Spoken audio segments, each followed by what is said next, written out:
Good day. Ito yung sample ng breeding pond ng giant gourami.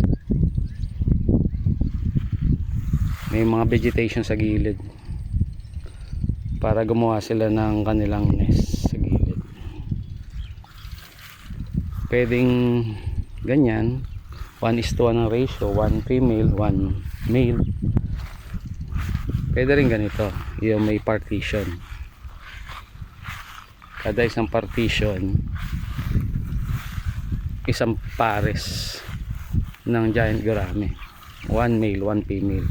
Kaya may vegetation rin sa gitna, sa gilid may vegetation din para gawaan nila ng nest nila. Yan.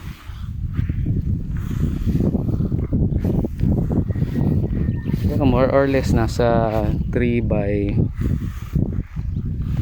5 meters yung isang compartment, ano.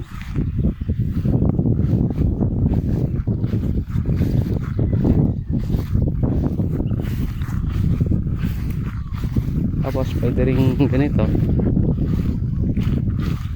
dalawang compartment. Bali yung isang fish pond hinati sa dalawa. Yan. May vegetation din gitna, sa gilid may vegetation para makagawa sila ng nest nila.